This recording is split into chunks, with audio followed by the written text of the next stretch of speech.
Hello friends, now we are going to discuss about different soils of India. In this chapter, there are 6 soils have been classified on a basis of its soil formation, its color and its rock structure. I repeat, on a basis of soil formation and fertility, second its color and rock structure. On this basis, these soils have been classified. So the first soil is alluvial soil. Second one is black or ragar soil. Third one is red soil. Fourth one is laterite soil. Fifth one is mountain soil. And the sixth one is desert soil. So you can understand that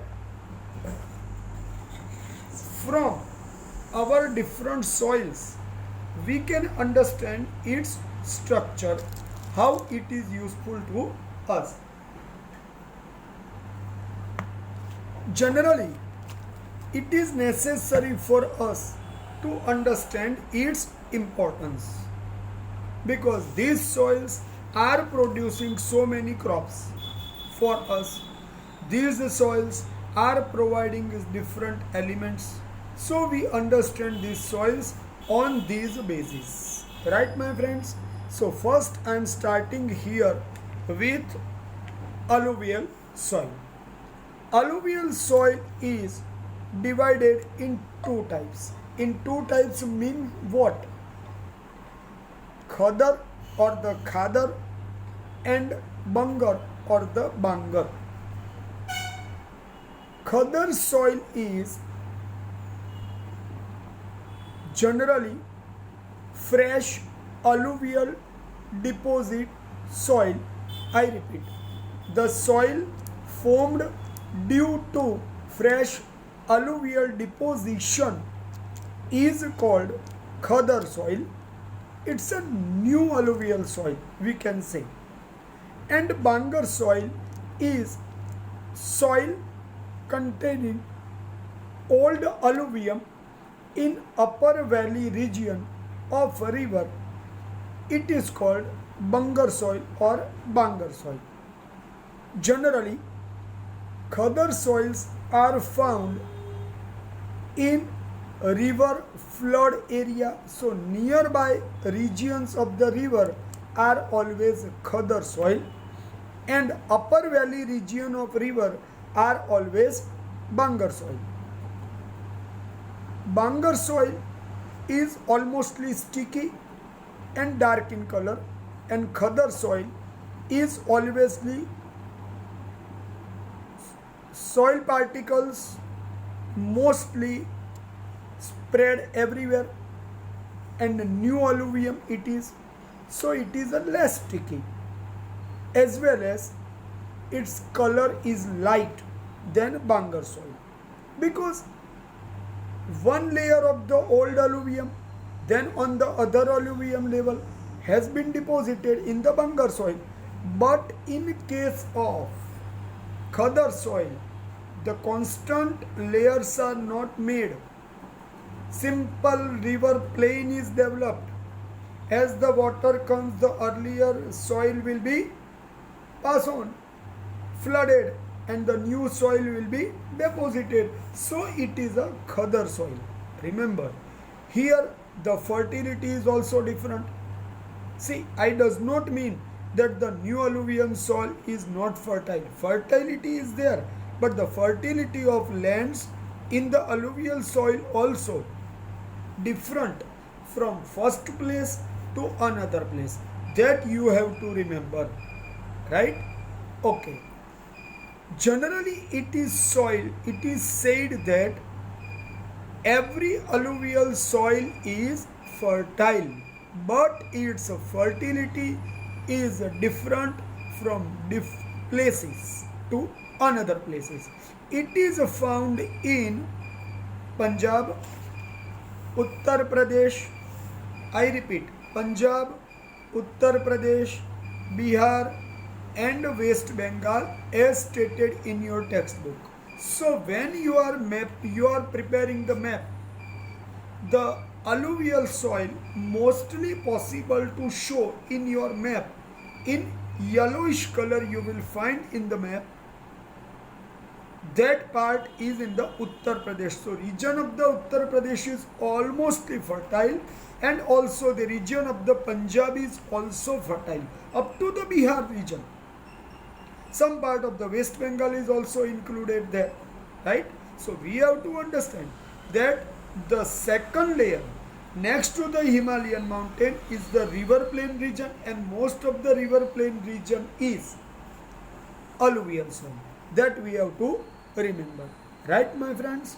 Okay, so here I have discussed with you about alluvial soil. Now I am going to discuss here about black soil. So black soil is locally spoken as regur soil. I repeat, it is spoken as regur soil or regur soil. The spelling is R-E-G-U-R, right? The spelling is R-E-G-U-R, regur or regur soil. This soil is having dark in color, so it is called black soil. This soil is formed from igneous rocks and useful in cotton cultivation. This soil is formed from igneous rocks and useful for cotton cultivation. So this soil is called black cotton soil. What I said, it is also called as black cotton soil. So here black soil is known by three names: black soil or a regur or regur soil and black cotton soil. These are three main names of single soil. This soil is gift of peninsular plateau. It means, now you understand, in your textbook you will find this black soil in some part of Gujarat, some part of Madhya Pradesh also, right? Some part of Karnataka also. Thereafter Andhra Pradesh, but not all part of Andhra Pradesh. Most part of the Andhra Pradesh you will find, and associated with it Telangana is there, because Telangana and Andhra Pradesh both are connected states to each other. And last, Tamil Nadu state.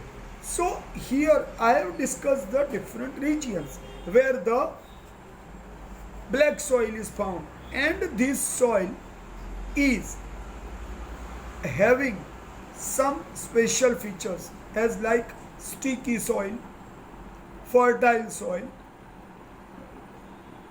quality of retaining humidity for a prolonged period this soil is having.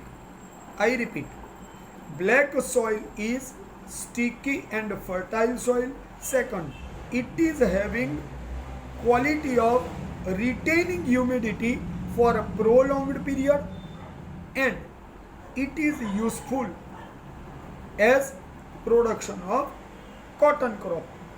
It is a very important thing.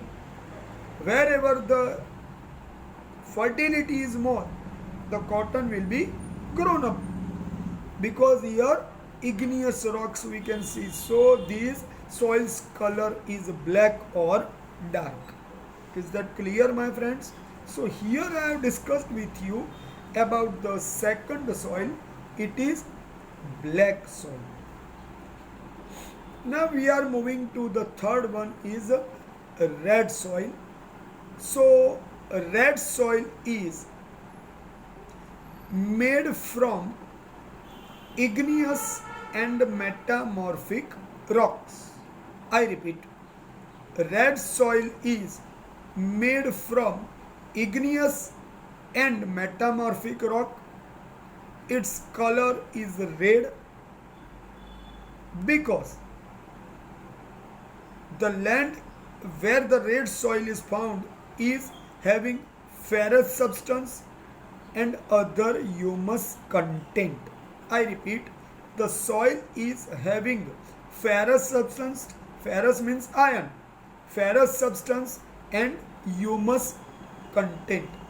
Humus means small and the thin particles of soil is found in such land. The soil, the red soil is porous and fertile. Generally, we have seen wherever the red soil is found, it is having less fertility. Means the region where the red soil is found, the fertility is very less proportion. So, it is having crop production in less proportion. Wherever it is found, let us discuss Goa, Tamil Nadu. In your map, you will find a red color shape. In eastern part, Arunachal Pradesh and other, in southern part also, with black soil, the red soil is also found very much proportion. Let us discuss Goa, Tamil Nadu, Karnataka, Andhra Pradesh, Odisha and Jharkhand. So here, according to the given detail in the book, you will not find the eastern part of India as discussed here. But if you will try to see in your textbook, you will find some part of Nagaland, Manipur, Mizoram, Tripura, Arunachal Pradesh. So many part is having red soil. So, if you want to show in your map, you must show red soil in Jharkhand, Odisha state, Jharkhand, Odisha and Andhra Pradesh. These states, if you can show, then it's a better, because in that part it is seen very easily. Right, my friends? Okay, now we have the fourth one is laterite soil. The fourth one is laterite soil. Now the question comes, there are different names of the laterite soil. In Gujarat, see, in your textbook it is not written, but as I am explaining, I am discussing with you. Okay, the laterite soil is spoken in Gujarat as a Padkhau soil. I repeat, in Gujarat, laterite soil is spoken as a Padkhau soil. I am always discussing whichever the soil with its different names first when I start to explain any soil. Right, my friends? So in that way I am explaining here, laterite soil is known as a Padkhau soil in Gujarat. But it is mostly found in mountainous region as like Deccan area.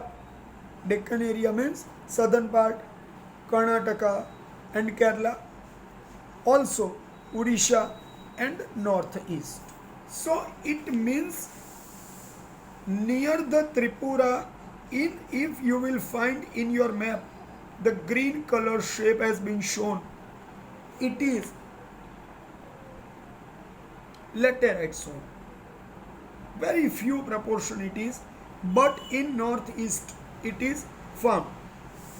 In Deccan, Karnataka, Kerala, these are the two regions, and in eastern side there is a Odisha where the laterite soil is found.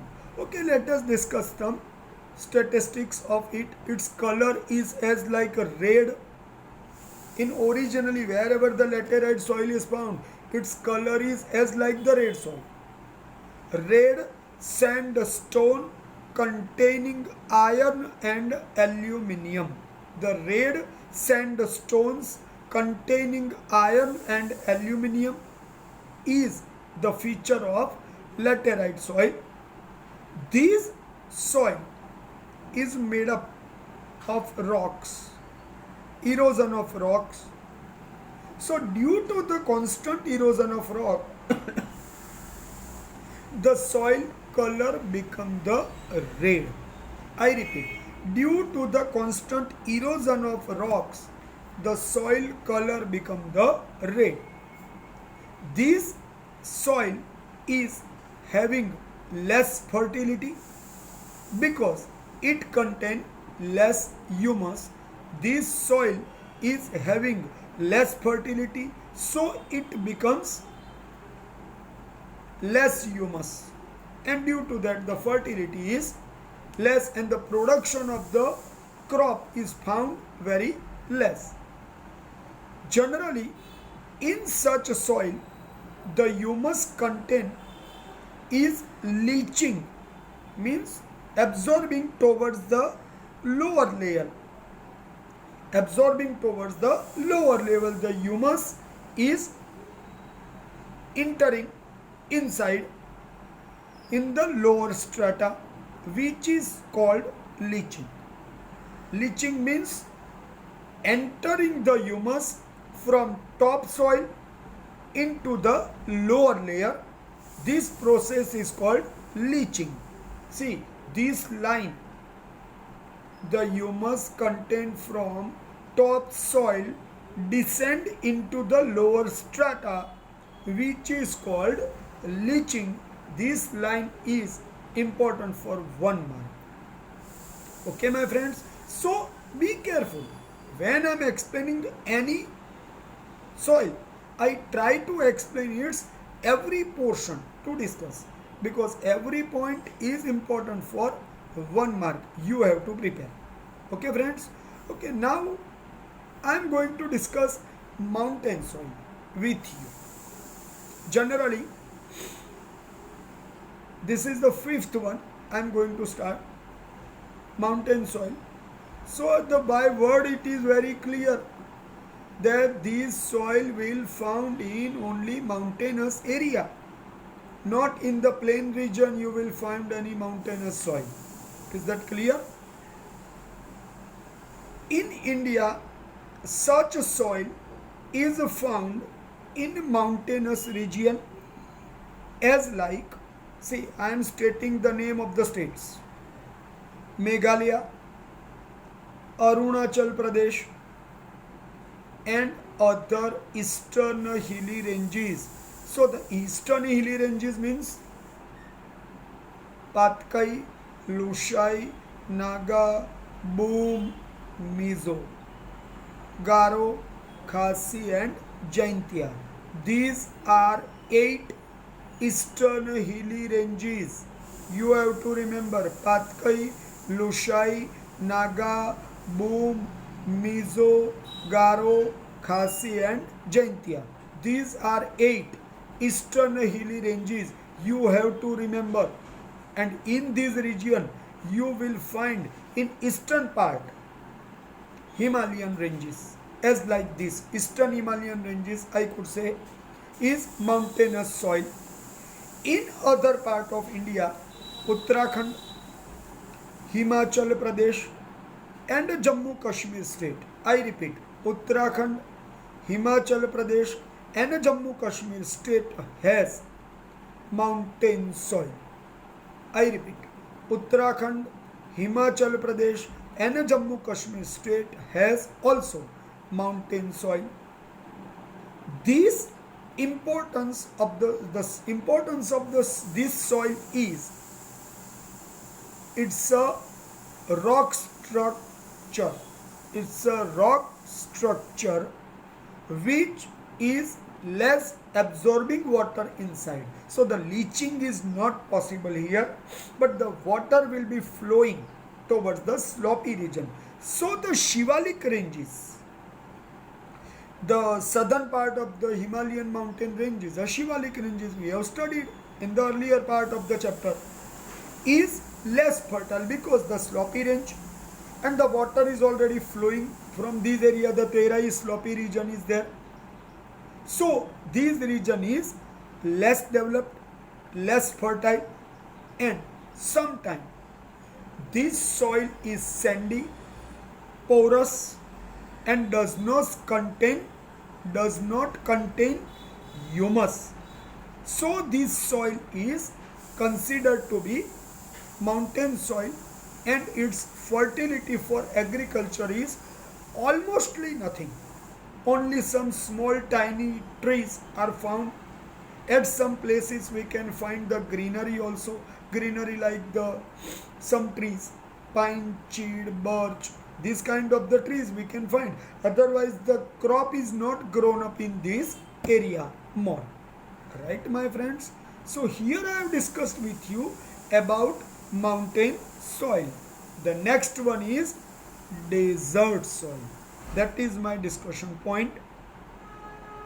In India, the desert soil is found in arid and semi-arid region. I repeat, in India, desert soil is found in arid and semi-arid region of Gujarat, Rajasthan, Haryana and Punjab. These are mainly 4 states where the desert soil is found. The content in this soil is alkaline, means salty content, and less humus content is there. I repeat, alkaline and the salty content and less humus content. These soils are producing agriculture only in possibility of irrigation. So I want to indicate my additional point here to discuss. From Punjab, Satluj to the Rajasthan, India's and Asia's largest man-made canal has been developed by hand. It is Indira Canal, and in Indira Canal we can find now the some part of the Rajasthan is become greenery due to the water has been brought from Punjab to the Rajasthan. So you can understand this region is originally less fertile. Due to the water has could brought and make it fertile, it is possible. Right, my friends? So here I have discussed with you today about desert soil in a larger detail. Okay. Now last point I want to discuss here. In India, we can find in this way various diversities in soil, in rock, in climate and in relief feature. As we have understood last time that India's diversity is there in physical features of India. Every region has distinct characteristics. We have already discussed about that different geographical features we have. All of these physiographical structure have their own important contribution in progress of nation. So remember this point that these lands are useful for growing up forest, different resources. We have northern fertile plain, Himalayan mountain ranges. These northern fertile plain is called as storehouse of grain because it's a alluvial soil and the fertile soil it is there. In the southern plateau we have seen that it is a rich in the mineral resources. It means our different regions of the land have different kind of the fertility.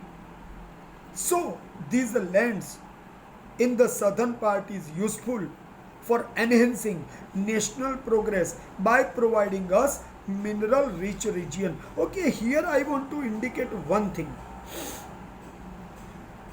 The part of the Jharkhand, Odisha is also having mineral rich area, is also connected with the Malwa Plateau region. So in that way our southern plateau starts from the south of northern plain up to the southern part, up to Kanyakumari region. It is having mineral rich area and it is providing us good quality of minerals. Many rivers we have already understood that Satluj, Sindhu, Ganga, Yamuna, Gomti, Gagra, Gandak, Koshi, Brahmaputra, Chambal, Betwa, Ken. Thereafter, Godavari, Krishna, Kaveri, Narmada, Tapi, Sabarmati, Luni, Banas, Mahisagar, right? River Mahanadi in Odisha. These are the variation of our rivers which provide us large volume of water, originate from different mountain regions, mostly in the northern mountain ranges. It is providing us brimming rivers, so it is known for variety of forest resources. So in this way, in this chapter we have discussed from geographical aspect, from the rock structure, and from soil aspect, including minerals discussion and classification. We have tried to discuss about all this portion here. Okay, my friends.